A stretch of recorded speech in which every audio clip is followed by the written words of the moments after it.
He was a priest, a mystic, a philosopher, and a showman. Alan Watts didn't just explain the universe, he invited you to dance with it. In a time when East and West seemed like opposites, Watts built bridges with words.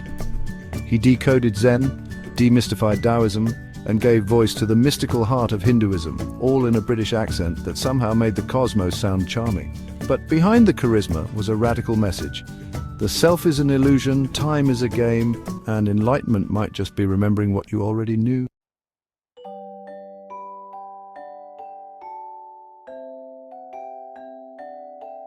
Born in England in 1915, Alan Watts was fascinated by myth and meaning from an early age.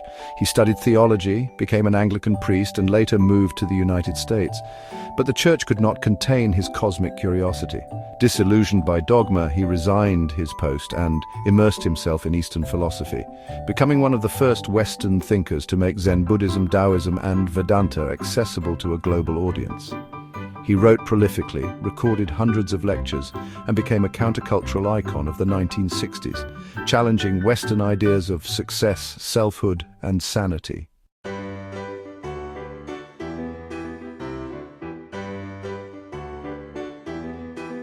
Watts taught that the idea of the individual self, cut off from the universe, encased in a skin bag of ego, is an illusion. Drawing on Eastern teachings, he argued that what we call I is simply the universe peering out through a particular set of eyes. There is no thinker behind the thoughts, no doer behind the deeds. You are not separate from the environment. You are the environment, the process, the dance itself. To cling to the illusion of separateness is to suffer.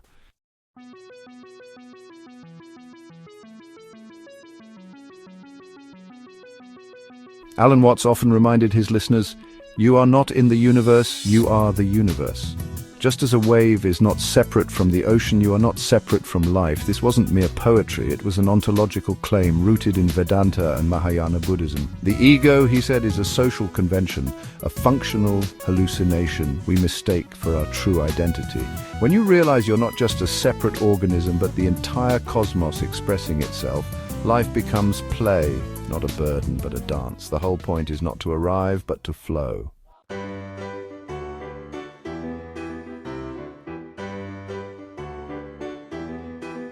In his book, The Wisdom of Insecurity, Watts confronts a core Western anxiety, our addiction to control. He argued that the search for safety, permanence, and certainty is the root of much human suffering. Life is change. Existence is flux. And to live fully, one must surrender, not in defeat, but in participation. When we stop resisting impermanence, we can begin to truly live.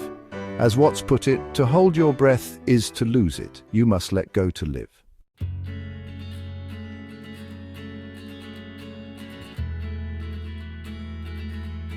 One of Watts's favorite subjects was the Tao, the mysterious principle described in the Tao Te Ching. It is the way things are, spontaneous, self-ordering, ungraspable. The Tao does nothing, yet nothing is left undone.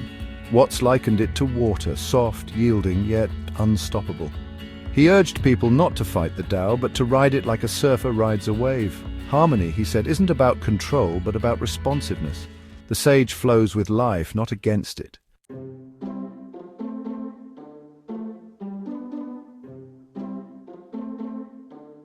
Watts had a playful contempt for the modern obsession with time. He described it as a social fiction, useful but dangerous when mistaken for truth.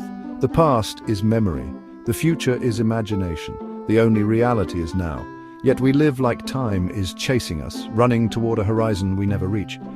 Watts said this mindset steals our aliveness. When we let go of clock time and enter the eternal now, life opens up as music.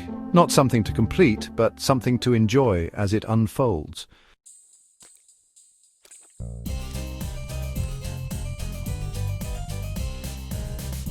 To Alan Watts, life was not a puzzle to solve, but a game to play. He argued that seriousness was one of the great illusions of Western culture. He didn't mean life should be trivial, but that taking it too seriously blinds us to its beauty. Life is not a problem to fix, it's a performance, a drama. And you, dear viewer, are the actor and the audience. The trick is to play your role with gusto, knowing it's all a cosmic dance, and you're part of the rhythm.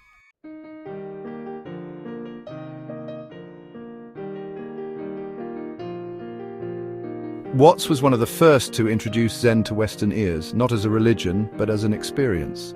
Zen, he said, is not about believing, but seeing. It's about letting go of questions to directly meet reality, unfiltered and unjudged. A koan like, "What is the sound of one hand clapping?" isn't meant to be answered, it's meant to blow your logic apart. Zen is not a system, it's a shock, a wake-up call, and Watts, with his laughter and irreverence, was its perfect messenger.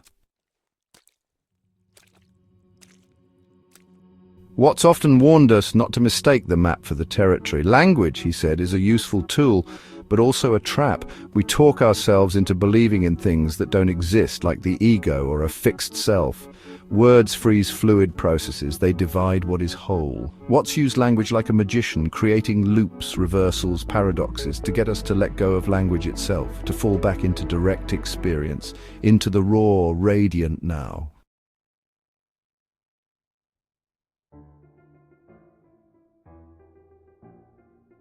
To Watts, death was not the grim end our culture paints it to be. He saw it as a return, a dissolution back into the totality of being. Just as waves rise and fall, so do we. And the fear of death, he believed, comes from the mistaken belief that we are separate. But if you are the universe, then death is not your end. It's a transformation. A breath in, a breath out, the rhythm of eternity, in which you are not a passenger, but the pattern itself.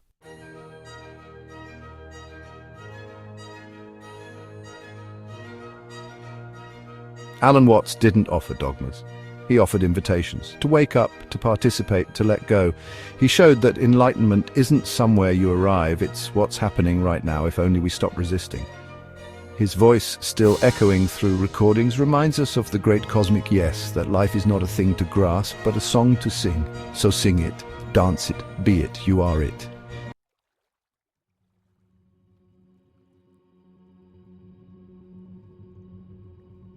The meaning of life is just to be alive, and yet, Alan Watts, like, share and subscribe to explore more philosophical awakenings.